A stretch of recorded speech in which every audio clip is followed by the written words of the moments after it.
Hello welcome back to dragon gaming. അപ്പോൾ നമ്മൾ ഇന്നത്തെ പരിപാടി എന്താ വെച്ചാൽ എങ്ങനെയാണ് മൾട്ടിപ്ലയർ കളിക്കാനാണ് പറഞ്ഞിരുന്നത്. അപ്പോൾ മൾട്ടിപ്ലയർ കളിക്കാൻ പോകുമ്പോൾ അപ്പോൾ അതിനു മുമ്പ് നമ്മൾ ലൈക്ക് സബ്സ്ക്രൈബും കൂടി ചെയ്യുക. എന്നിട്ട് മൾട്ടിപ്ലയർ കളിക്കാൻ 40,000 ഒരു ഓപ്ഷൻ വരും. അത് നിൽക്കുക നിങ്ങൾ അത് നിൽക്കുമ്പോൾ ഡൗൺലോഡ് എന്നിട്ട് ഏഷ്യ അങ്ങനത്തെ എന്തെങ്കിലും ആണ്. എന്നിട്ട് നിങ്ങൾ ഏഷ്യ നിൽക്കുക. ഏഷ്യ നിൽക്കുമ്പോൾ ആദ്യം ഇങ്ങനെ തന്നെ കറങ്ങും. എന്നിട്ട് ഇങ്ങനെ വരും.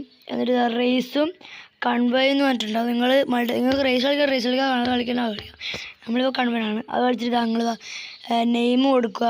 നെയിം പിന്നെ റൂം പേരെല്ലാം കൊടുക്കുക. അപ്പോൾ ക്രിയേറ്റ് റൂം നിൽക്കുക. എന്നിട്ട് നമ്മൾ എത്ര ആളാണ് കൊടുക്കേണ്ടതെന്ന് എടുക്കുക. ഫസ്റ്റ് നമ്മൾ പേരാണ് കൊടുക്കുന്നത്. നമ്മുടെ പേര് ഡ്രാഗൺ ഗെയിമിംഗ് എന്നാണ് കൊടുക്കുന്നത്. അപ്പോൾ നിങ്ങൾക്ക് ഇഷ്ടമുള്ള പേര് നിങ്ങൾക്ക് കൊടുക്കാം. പേര് കൊടുത്തതിന് നിങ്ങൾക്കൊരു പാസ്വേഡ് അടിക്കാൻ വരും. ആ പാസ്വേഡും അടിക്കണം നിങ്ങൾ. നമ്മളിപ്പോൾ 1 2 3 4 എടുത്തിട്ടുള്ളത്. നിങ്ങൾ എത്ര ആളാണ് കളിക്കുന്നത് കൊടുക്കുക. നമ്മൾ 2 ആൾ എത്ര ആളുണ്ട് നമ്മൾ 3 ആൾ. എന്നിട്ട് നിങ്ങൾ മാപ്പ് സെലക്ട് ചെയ്യുക. നിങ്ങൾക്ക് ഇഷ്ടമുള്ള മാപ്പ് സെലക്ട് ചെയ്യുക.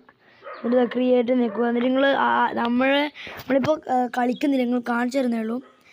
കളിക്കുന്നുണ്ടെങ്കിൽ നിങ്ങൾ ക്രിയേറ്റ് റൂമെല്ലാം അടിച്ചിട്ടാണ് ആക്കണത്. അപ്പോൾ കളിക്കുന്നുണ്ടെങ്കിൽ ഞങ്ങൾ കാണിച്ചു തരാം.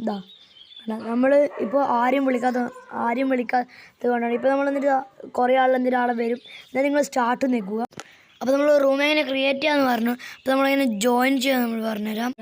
നമ്മൾ അതിൻ്റെ അകത്ത് ബാക്ക് അടിച്ച് ഫസ്റ്റ് വന്ന് സ്ഥലത്ത് എത്തിയിട്ടുണ്ട്. എന്നിട്ട് നമ്മൾ സൈഡിൽ സെർച്ച് എന്ന് പറഞ്ഞൊരു ഓപ്ഷൻ കാണും. അത് ക്ലിക്ക് ചെയ്യുക. നമ്മൾ റൂം ക്രിയേറ്റ് എടുക്കുമ്പോൾ എടുത്ത പേര് അത് നമ്മൾ ഇതിൻ്റെ അകത്തും അടിക്കണം. സെർച്ച് എന്നൊരു ഓപ്ഷൻ കാണും. അത് അടിക്കുമ്പോൾ ഇങ്ങനെയൊരു ഓപ്ഷൻ വരും. ആ സെർച്ച് നിൽക്കുകയും ചെയ്താൽ നിങ്ങളെ ഫസ്റ്റ് അടിച്ച കോഡ് കാണും. അത് ക്ലിക്ക് ചെയ്യുക. നിങ്ങൾ നേരത്തെ അടിച്ച കോഡ് ഇപ്പോൾ അടിക്കുക അവിടെ. അപ്പോൾ നമ്മളിവിടെ ഇത്രയേ ഉള്ളൂ. നിങ്ങൾ ലൈക്ക് ചെയ്യുക, ഷെയർ ചെയ്യുക, സബ് ചെയ്യുക.